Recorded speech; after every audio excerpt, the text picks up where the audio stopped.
Hello students, स्वागत है आपका साइंस पार्क यूट्यूब चैनल पर। आज हम 2025 का सेट लेकर आ गए हैं जो कि बिजली चैलेंज कैंडिडेट्स के लिए है। ये हमारा 2016 से लेकर का 2025 तक का सफ़र आज लास्ट है। इसमें क्वेश्चन पेपर 26 का जो क्वेश्चन पेपर होगा वो एग्ज़ाम होने के बाद सोल्व करेंगे। तो आज चलते हैं, शुरू करते हैं ये क्वेश्चन पेपर। पहला क्वेश्चन है भौतिक विज्ञान सेक्शन ए का। सूर्योदय तथा सूर्यास्त के समय सूर्य तथा उसके आसपास के आकाश का रक्तताप प्रतीत होने का मुख्य कारण कम तरंगदैर्घ्य के प्रकाश का परिकिरण होता है। तो यहाँ पर परिकिरण आ जाएगा, स्कैटरिंग होता है। सेकंड क्वेश्चन है विद्युत धारा का ऐसा एकमात्रक बताइए, एम्पियर। तीसरा क्वेश्चन है किसी बिंब का अवतल दर्पण द्वारा बना प्रतिबिंब आभासी सीधा और बिंब से बड़ा पाया गया वस्तु की स्थिति कहाँ होनी चाहिए? मुख्य फोकस और वक्रता के केंद्र के बीच में होगी। बिंब का अवतल दर्पण, देखिए जब हम अवतल दर्पण के सामने जो प्रतिबिंब बनता है वो आभासी सीधा बिंब ए की कंडीशन में होता है जब वस्तु एफ और ओ के बीच में रखी हो। एफ क्या है? मुख्य फोकसर। ओ क्या है? ध्रुव है। तो दर्पण के ध्रुव तथा ना एफ तथा पी के बीच में, ओ तो लेंस में होता है, एफ तथा पी के बीच में। तो दर्पण के ध्रुव तथा मुख्य फोकस के बीच में जब वस्तु रखी होगी तो उसका जो प्रतिबिंब होगा वो आभासी सीधा बिंब से बड़ा हुआ। तो इसका सही आंसर है ऑप्शन डी।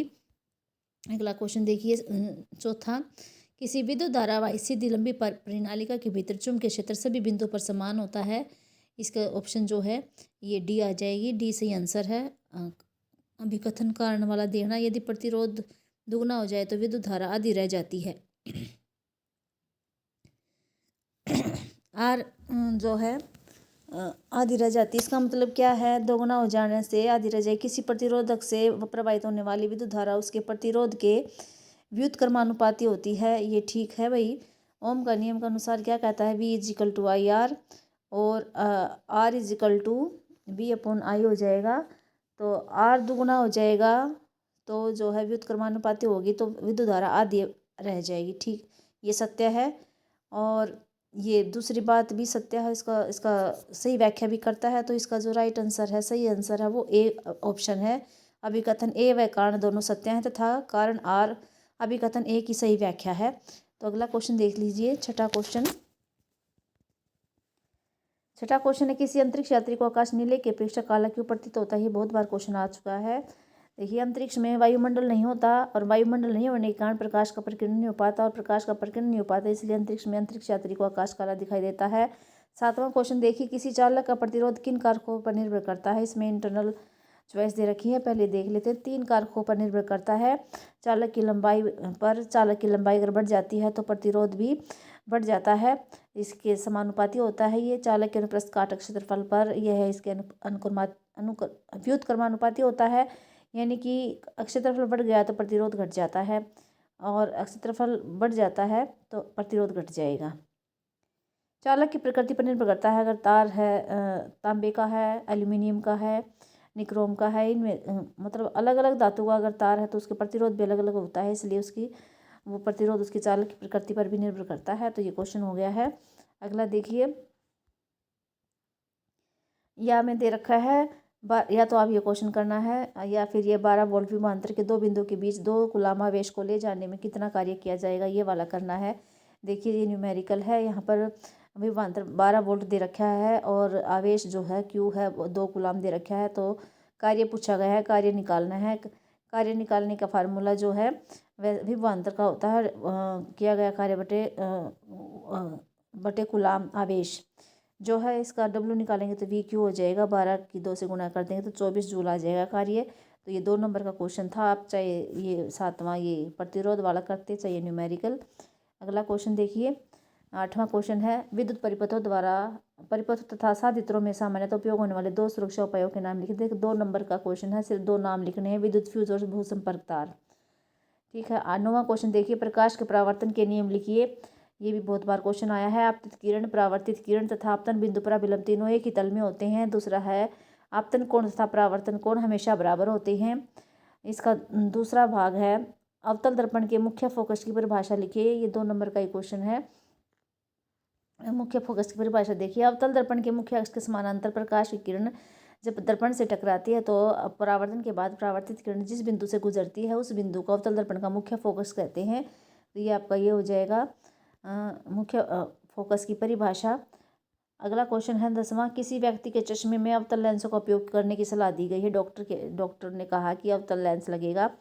वह व्यक्ति किस प्रकार के दृष्टि दोष से पीड़ित है। देखो, हमने जब 2016 के क्वेश्चन पेपर किए थे उसमें ये मैंने अच्छे से समझाया था कि भाई जब अवतल लेंस जो लगता है वो निकट दृष्टि दोष में लगता है। निकट दृष्टि दोष किसको होता है? स्टूडेंट्स को। जब स्टूडेंट्स क्लासरूम में होते हैं और पीछे बैठे होते हैं, उनको ब्लैक बोर्ड का साफ नहीं दिखाई देता, इसका मतलब उनको निकट दृष्टि दोष होता है। उनको दूर का साफ नहीं दिखाई देता, पास का तो साफ दिखाई देता है। तो इस कंडीशन में उनको डॉक्टर अवतल लेंस लगाने की सलाह देते हैं।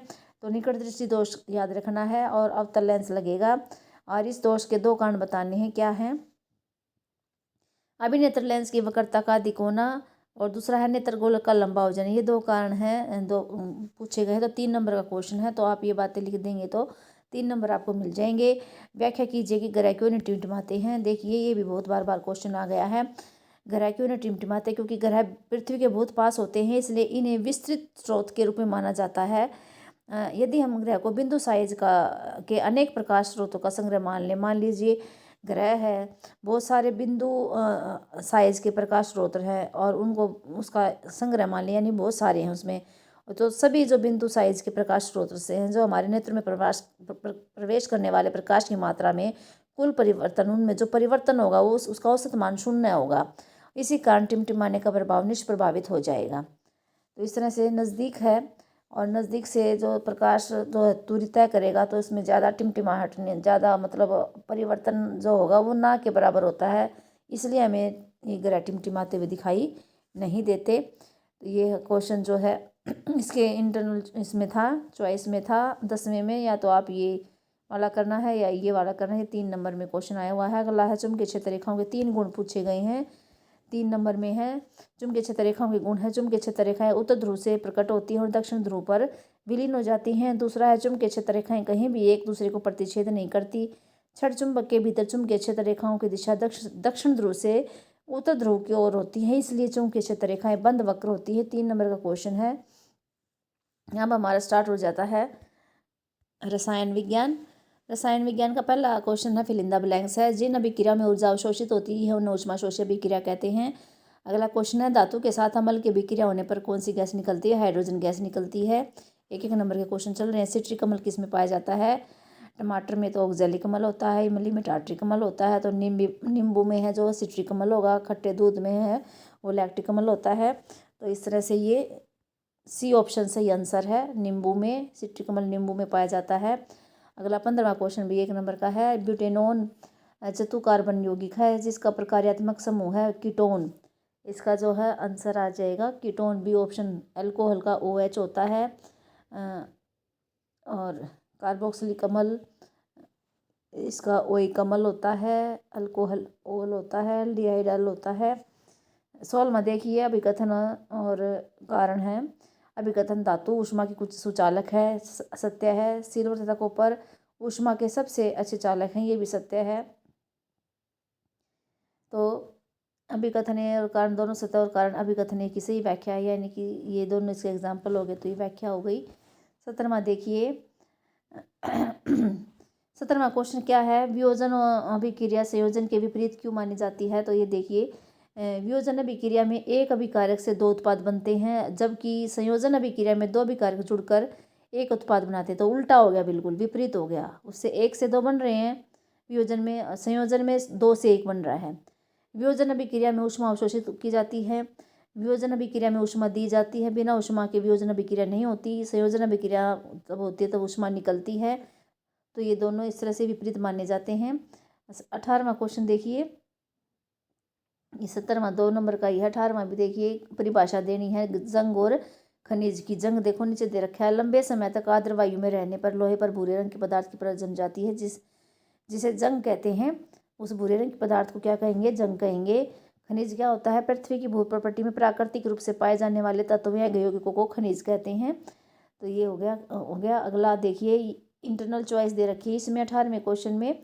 या तो आप ये करेंगे 2 नंबर में, या फिर इसके ये करेंगे, 2 धातुओं के नाम बताइए जो तनु अम्ल से हाइड्रोजन को विस्थापित कर देंगे। तो जिंक और मैग्नीशियम हो जाएगा, जो हाइड्रोजन को विस्थापित कर देती हैं।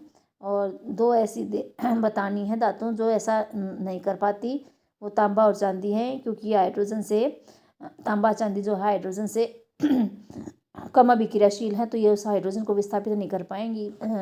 जिंक मैग्नीशियम हाइड्रोजन से ज़्यादा अभिक्रियाशील है, ये इसलिए तनु अम्ल से हाइड्रोजन को विस्थापित कर देती हैं। 19वां क्वेश्चन क्या है? समजातीय श्रेणी की परिभाषा उदाहरण से दीजिए। देखिए, समजातीय श्रेणी क्या है? हाइड्रोकार्बन यौगिकों की ऐसी श्रृंखला जिसमें कार्बन श्रृंखला में स्थित हाइड्रोजन को एक ही प्रकार का प्रकार्यात्मक समूह प्रतिस्थापित करता है, उसे समजातीय श्रेणी कहते हैं। जैसे मैथेन व एथेन में CH2 इकाई का अंतर है, और एथेन और प्रोपेन में भी CH2 इकाई का अंतर है, और प्रोपेन से ब्यूटेन में, ब्यूटेन से पेंटेन में ऐसे जाते जाते हैं। तो उत्तरोत्तर यौगिकों में CH2 इकाई का अंतर होता है, और CH2 का जो आणविक द्रव्यमान होता है 14U। तो मैथेन और एथेन में 14U का द्रव्यमान का अंतर हो जाता है, और एथेन से प्रोपेन में, प्रोपेन से ऐसे जाएंगे तो उनमें 14U इकाई का अंतर हो जाता है। तो ये समजातीय श्रेणी का हो जाएगा, उदाहरण सहित हो जाएगा। दामन सोडा, जो दामन सोडा है उसका रासायनिक सूत्र 2 उपयोग बताने हैं। दामन सोडे का रासायनिक सूत्र देखिए, Na2CO3 10H2 हो जाएगा। और 2 उपयोग देखिए, जल की स्थायी कठोरता को दूर करने के लिए दामन सोडे का उपयोग किया जाता है। और दूसरा, दामन सोडे का उपयोग घरों में साफ़ सफाई के लिए भी किया जाता है। ये इसके उपयोग हो गए, बिल्कुल सिंपल से उपयोग है। या तो ये करना आपको, या इंटरनल चॉइस दे रखी है, सोडियम हाइड्रोजन कार्बोनेट के विलयन को गर्म करने पर क्या होगा? इस अभिक्रिया के लिए समीकरण लिखिए। देखिए, दे रखा है सोडियम, इसको गर्म करेंगे तो सोडियम कार्बोनेट पानी और कार्बन डाइऑक्साइड बनेगा। सोडियम हाइड्रोजन कार्बोनेट को ऊष्मा देने पर ये गर्म हो जाती है। गर्म होकर ये सोडियम कार्बोनेट पानी और कार्बन डाइऑक्साइड गैस बनाती हैं। तो ये 3 नंबर में क्वेश्चन है, इंटरनल चॉइस है इसमें। 21वां क्वेश्चन देखिए, 2 धातुओं के नाम बताइए जो प्रकृति में मुक्त अवस्था में पाई जाती है। सोना, चांदी, प्लाटिनम है, इनमें दो आप लिख सकते हैं। क्या कारण है कि सोडियम, पोटेशियम और लिथियम को तेल के अंदर संग्रहित किया जाता है? देखिए, सोडियम, पोटेशियम, लिथियम जो ऐसी धातुएं हैं वो इतनी तेज़ी से अभिक्रिया करती हैं कि खुले में आग पकड़ लेती हैं, खुले में रखने पर आग पकड़ लेती हैं। और इसलिए इन्हें सुरक्षित रखने के लिए और आकस्मिक आग को रोकने के लिए केरोसिन तेल में इनको डुबो कर रखा जाता है। अगला है, कार्बन के 2 गुणधर्म कौन से हैं जिनके कारण हमारे चारों ओर कार्बन यौगिकों की विशाल संख्या दिखाई देती है? तो ये क्वेश्चन बहुत बार इंपॉर्टेंट है, इसको भी अच्छे से याद कर लेना। 2 गुण है श्रृंखलन, कार्बन में कार्बन के ही दूसरे परमाणु के साथ बंध बनाने की अद्वितीय क्षमता होती है, जिसको श्रृंखलन कहते हैं। इससे वो बहुत अधिक संख्या में अणु बनाते हैं। चतुस्संयोजकता क्या होती है? कार्बन की संयोजकता 4 होती है, इसलिए कार्बन अन्य 4 परमाणु के साथ भी आबंध बनाकर यौगिक बना सकता है।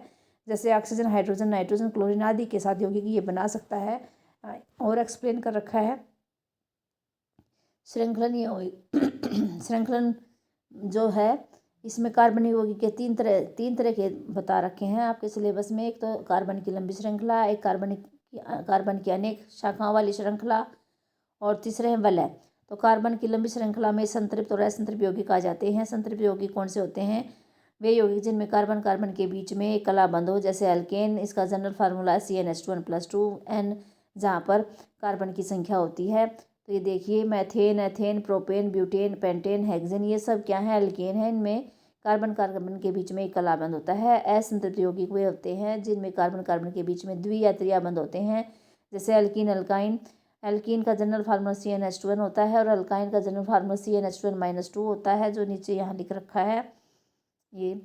तो ethene, propene, butene, pentene. Ethene 2 carbon वाला, प्रोपीन 3 का, ब्यूटीन 4 वाला, पेंटीन 5 कार्बन का, हेक्सेन 6 कार्बन का, और मैथेन जो होता है वो 1 कार्बन का होता है। एथाइन 2 कार्बन का, इनमें त्रियाबंध होता है। प्रोपाइन ये भी 3 कार्बन वाला है। ब्यूटाइन 4 कार्बन वाला है। पेंटाइन 5 कार्बन वाला। हेक्साइन 6 कार्बन वाला। तो इस तरह से ये हो गया कार्बन की अनेक शाखाओं वाली श्रृंखला। देखिए, ब्यूटेन के 2 समूह होते हैं, पेंटेन के 3 समूह होते हैं। जो ब्यूटेन के 2 समूह हैं वो एन ब्यूटेन और आइसोब्यूटेन होंगे, और जो पेंटेन के 3 समूह होते हैं वो एन पेंटेन, आइसोपेंटेन और नियोपेंटेन होंगे। तो वलय, तीसरे में वलय साइक्लोपेंटेन, साइक्लोहेक्सेन और द्विआबंध वाला बेंजीन आ जाएगा C6H6, और ये साइक्लोपेंटेन C5H10, साइक्लोहेक्सेन C6H12। तो इस तरह से ये सारे ये आ जाएंगे, श्रृंखलन में आ जाएंगे, क्योंकि कार्बन कार्बन से जुड़कर ही ये सारे बना रहे हैं। अगला जो है चतुसंयोजकता, जिसमें 4 संयोजकता इलेक्ट्रॉन होते हैं, वे 4 आबंध बना सकते हैं। कार्बन कार्बन व अन्य तत्वों के परमाणुओं के साथ यौगिक बनाते हैं। इन 2 गुणों के कारण ही कार्बन लाखों की संख्या में यौगिक बनाता है। तो ये क्वेश्चन है। अब जो है सेक्शन सी जीव विज्ञान स्टार्ट हो गया है। इसमें 23वां क्वेश्चन है। 2 तंत्रिका कोशिकाओं के मध्य खाली स्थान को सिनेप्स कहते हैं। ये भी इम्पोर्टेंट क्वेश्चन है 1 नंबर में। आगे देखिए 24वां क्वेश्चन है। नर और मादा में कितने जोड़े गुणसूत्र होते हैं? 23 जोड़े होते हैं। और ये ध्यान रखना है, जोड़े पूछा तो 23 जोड़े, कितने गुणसूत्र होते तो 46 लिखना है। तो क्वेश्चन को ध्यान से पढ़ के आंसर देना है, गलती नहीं करनी है।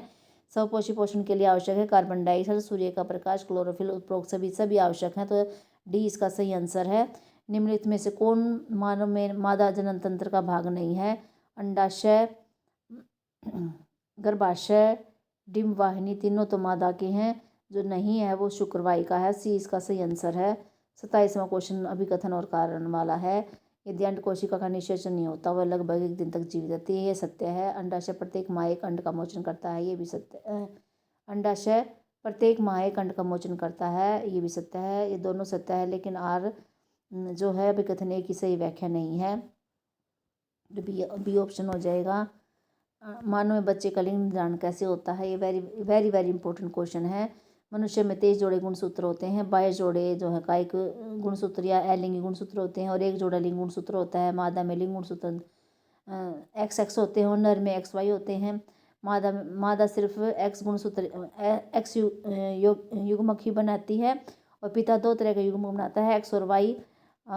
जब निषेचन होता है तो मादा से X ही आता है, और पिता से X या Y दोनों में से कोई भी आ सकता है। अगर पिता से X आता है तो X और X मिलकर मादा संतान उत्पन्न होती है। अगर पिता से Y युग्मक आता है तो मादा का X और पिता का Y, ये दोनों युग्मक मिलकर निषेचन के बाद से नर संतान उत्पन्न होती है। तो बच्चे के लिंग का जो निर्धारण है वो पिता के गुणसूत्र पर निर्भर करता है कि पिता से कौन सा गुणसूत्र आ रहा है। तो ये मादा तो सिर्फ जो है X गुणसूत्र ही दे सकती है। ये देखिए जनक है, मादा में XX होते हैं, नर में XY होते हैं। युग्मक मादा में X ही बनता है, एक तरह के XX। नर में 2 तरह के युग्मक बनते हैं, X और Y। तो F1 संतति में ये पनट स्क्वायर में एक तरफ तो X मादा की युग्मक लिख लीजिए, एक तरफ नर की युग्मक लिख लीजिए। तो देखिए ये क्या बनते हैं, मादा XX मादा और XY नर। तो 50% तो नर बन रहे हैं और 50% मादा। और जो नर बन रहा है या मादा बन रही है उसके लिए कौन जिम्मेवार है? उसके लिए नर के युग्मक जिम्मेवार है। वहाँ से कौन से युग्मक आते हैं उससे वैसी ही संतान उत्पन्न होगी। तो ये हो गया। अब दूसरा क्वेश्चन है 29वां क्वेश्चन है। ओजोन क्या है यह किसी पारितंत्र को किस प्रकार प्रभावित करती है? इसका भी आगे दे रखा है। ये देखिए ओजोन जो होती है एक ओजोन O3 के एक अणु में ऑक्सीजन के 3 परमाणु होते हैं, यानी 3 ऑक्सीजन के परमाणु से मिलकर बनी होती है। ये घातक विष है, लेकिन वायुमंडल के ऊपरी स्तर में ये क्या करता है, सूर्य की आने वाली पराबैंगनी हानिकारक पराबैंगनी किरणों को पृथ्वी से सुरक्षा प्रदान करता है। अगर ये पृथ्वी पर आ जाती है तो मानव में पराबैंगनी विकिरण से त्वचा कैंसर हो सकता है। पराबैंगनी देखिए कैसे ऑक्सीजन है, ऑक्सीजन पराबैंगनी आ रही है सूर्य के उससे प्रकाश से पराबैंगनी आ रही है, तो पराबैंगनी ऑक्सीजन पर पड़ती है तो ये उसको ऑक्सीजन के उसमें तोड़ देती है परमाणु में। फिर एक ऑक्सीजन का अणु एक मिलकर O3 ओजोन बना देता है।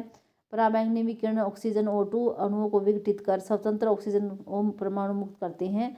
ऑक्सीजन के ये स्वतंत्र परमाणु संयुक्त होकर ओजोन बनाते हैं। तो ये इसका आंसर आ जाएगा। अगला क्वेश्चन देखिए, इसका इंटरनल चॉइस में चाहे तो आप ओजोन वाला करिए, चाहे ये करना। क्या होगा यदि हम एक पोषित स्तर के सभी जीवों को समाप्त कर देते हैं? देखिए एक पोषित स्तर के सभी जीवों को समाप्त करने पर खाद्य श्रृंखला टूट जाती है, जिससे पारिस्थितिक तंत्र का संतुलन बिगड़ जाएगा, ऊर्जा का प्रवाह रुक जाएगा, निचले स्तर के जीवों की संख्या अनियंत्रित होकर बढ़ जाएगी और उच्च स्तर के जीव भोजन के अभाव में मर जाएंगे, जिससे पूरे पाचन तंत्र की संरचना नष्ट हो सकती है, जैसे घास, हिरण, शेर। अब मान लीजिए इस श्रृंखला से अगर हम शेरों को हटा देते हैं तो शेरों से हटाने से क्या होगा, हिरणों की आबादी बढ़ जाएगी, क्योंकि हिरणों को खाने वाले ख़त्म हो जाएंगे।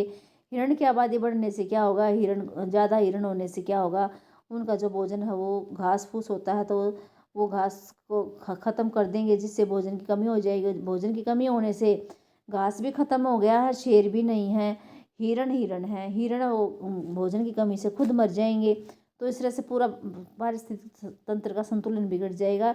इसलिए अगर भी किसी भी एक भी पोषक स्तर को हटा दें तो पूरा संतुलन बिगड़ेगा। इसलिए सभी आहार श्रृंखला के सभी पोषक स्तर बहुत इम्पोर्टेंट है, सभी का अपना योगदान है। ये जो है 2 नंबर का क्वेश्चन था। अब देखिए, मधुमेह के कुछ रोगियों की चिकित्सा इंसुलिन का इंजेक्शन देकर क्यों की जाती है। देखिए, मधुमेह के रोगी के रुधिर में शर्करा का स्तर ज़्यादा हो जाता है, जब बढ़ जाता है तो इंसुलिन की अधिक मात्रा में आवश्यकता होती है, जो आसानी से प्राप्त नहीं होती। इसलिए चिकित्सक रोगी को इंसुलिन के इंजेक्शन लगवाने की सलाह देता है, जिससे रुधिर में शर्करा का स्तर कम किया जा सके। जो इंसुलिन हार्मोन है अग्नाशय ग्रंथि से निकलता है, जब इसकी मात्रा कम हो जाती है तो मधुमेह रोग हो जाता है और ब्लड में जो है रुधिर में शर्करा ज़्यादा हो जाती है। तो इसलिए इंसुलिन की सलाह दी जाती है, ताकि इंसुलिन का इंजेक्शन लगने के बाद उसमें शर्करा का स्तर ठीक हो जाए। द्विखंड और बहुखंड में 3 अंतर बताने हैं। ये है हमारा द्विखंडन में एक जनक से 2 संतति कोशिकाएं बनती है, बहुखंडन में एक जनक से अनेक संतति कोशिकाएं बनती हैं। द्विखंडन अनुकूल परिस्थितियों में होता है और बहुखंडन प्रतिकूल परिस्थितियों में होता है। द्विखंडन में केंद्रक एक बार ही विभाजित होता है और उसमें बहुखंडन में केंद्रक बार बार विभाजित होता है। द्विखंडन का एग्जाम्पल अमीबा, जीवाणु, लेशमानिया आ जाएगा। बहुखंडन में प्लाज्मोडियम होता है। तो इस तरह से ये आप 3 अंक का आंसर है, क्वेश्चन है ये। तो 3 अंक आप इसमें ले सकते हैं। और इंटरनल चॉइस में दे रखा है यौन आरंभ के समय लड़कियों में कौन से परिवर्तन दिखाई देते हैं, या तो आप ये कर सकते हैं या द्विखंडन वाला कर सकते हैं। ये क्वेश्चन भी बहुत बार आता है। कुछ परिवर्तन तो ऐसे होते हैं जो लड़कों और लड़कियों में समान होते हैं यौन आरंभ के समय। जैसे शरीर के कुछ नए भागों जैसे काख और जांघ के मध्य जननांगी क्षेत्रों में बाल कुछ निकल आते हैं और उनका रंग गहरा हो जाता है। पैर, हाथ और चेहरे पर भी महीन रोम आ जाते हैं, त्वचा तैलीय हो जाती है और मुहासे भी निकल आते हैं। हम अपने और दूसरों के प्रति अधिक सजग हो जाते हैं। लड़कियों में जो सिर्फ लड़कियों में जो परिवर्तन होते हैं वो है इनके स्तन के आकार में वृद्धि होने लगती है। स्नागर की त्वचा का रंग भी गहरा होने लग जाता है। इस समय लड़कियों में रजोधर्म भी होने लगता है। तो इस तरह से ये लड़कियों में जो है कौन से परिवर्तन होते हैं, तो ये सब आ जाएगा। ये आप इसी उम्र के होते हैं, आप में क्या परिवर्तन आ रहे हैं आप उसको देख के समझ के भी लिख सकते हो। 32वां क्वेश्चन देखिए, धमनी और शिरा में 3 अंतर लिखिए। ये भी वेरी क्वेश्चन है। धमनी है ये रुधिर को हृदय से शरीर के विभिन्न भागों तक ले जाती है। शिरा जो है ये रुधिर के शरीर के विभिन्न भागों से हृदय तक लाती है। दूसरा है यह है धमनी है ऑक्सीजनित रुधिर का परिवहन करती है।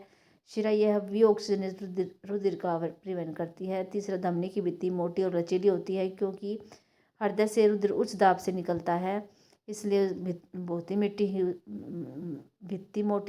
भित्ति ही इसको सहन कर पाएगी। शिरा की भित्ति पतली होती है, क्योंकि रुधिर हृदय में कम दाब से आता है। तो ये 3 अंतर आप लिख सकते हैं। अगला क्वेश्चन देखिए, मानव में वहन तंत्र के घटक कौन कौन से हैं। ये 2 नंबर का क्वेश्चन है। इसमें इंटरनल चॉइस दे रखी है कि मनुष्य में ऑक्सीजन तथा कार्बन डाइऑक्साइड का परिवहन कैसे होता है। इन दोनों में से एक लिखना है आपको। अच्छा, 32वां क्वेश्चन 5 नंबर का है। तो ये 5 नंबर के 2, ये 3 और 2 5 नीचे वाले 2 में करना है या ऊपर वाला 32वां करना है। तो मनुष्यों में मानव के वहन तंत्र के घटक देख लेते हैं क्या है। मानव में वहन तंत्र के घटक हैं हृदय, रुधिर वाहिकाएँ और लसिका। हृदय क्या होता है, पंप की तरह कार्य करता है और यह ऑक्सीजनित रक्त को शरीर के विभिन्न भागों में पहुंचाता है और भी ऑक्सीजनित रक्त को फेफड़ों में भेजता है। रुधिर यह तरल संयोजी ऊतक है जो ऑक्सीजन, पोषक तत्वों, हार्मोन, कार्बन डाइऑक्साइड और अपशिष्ट पदार्थों का परिवहन करता है। इसमें लाल रुधिर कोशिकाएं जो ऑक्सीजन का परिवहन करती है, श्वेत रक्त कोशिकाएं प्रतिरक्षा करती हैं और पट्टिकाणु, थक्का जमाना और प्लाज्मा तरल माध्यम होते हैं। तीसरा जो है वो है रुधिर वाहिकाएँ। 3 रुधिर वाहिकाएँ धमनियाँ, शिराएँ, केशिकाएँ। धमनियाँ ये ऑक्सीजनित रुधिर को हृदय से शरीर के विभिन्न भागों तक लेके जाती हैं। शिराएँ ये ऑक्सीजनित रुधिर को शरीर के विभिन्न भागों से हृदय तक लाती हैं। और तीसरा है केशिकाएँ। इनमें रक्त और ऊतकों के बीच गैसों और पोषक तत्वों का आदान प्रदान होता है। चौथा है लसिका। लसिका वाहिकाएँ तथा लसिका ग्रंथियाँ इसमें शामिल हैं।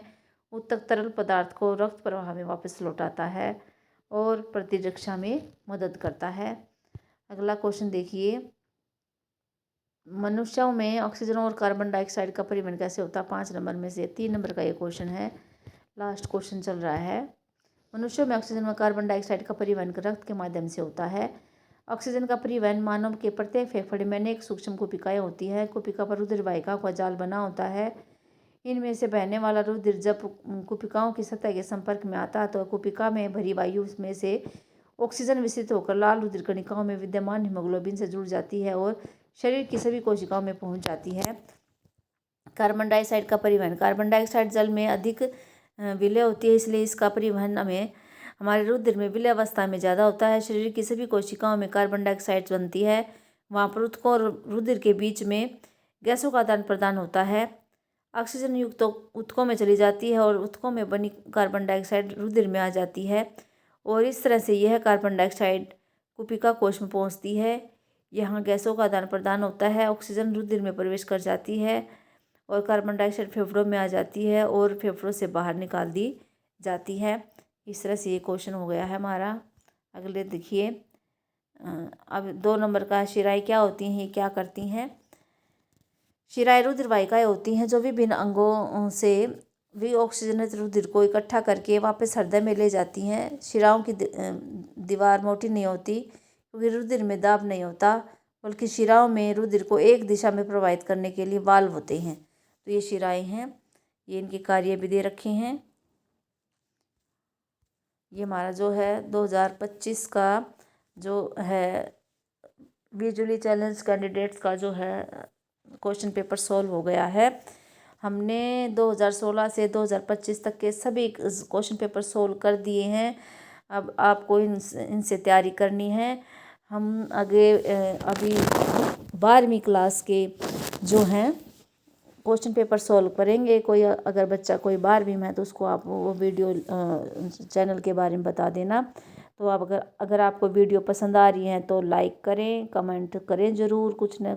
कुछ तो डाउट होगा ही, उसका ज़रूर कमेंट करें, शेयर करें 10th के स्टूडेंट्स को। अगर चैनल पर नए हैं तो सब्सक्राइब ज़रूर करें और लेटेस्ट अपडेट के लिए नोटिफिकेशन आइकन को बटन को प्रेस कर दीजिए ताकि आपको नोटिफिकेशन मिलता रहे।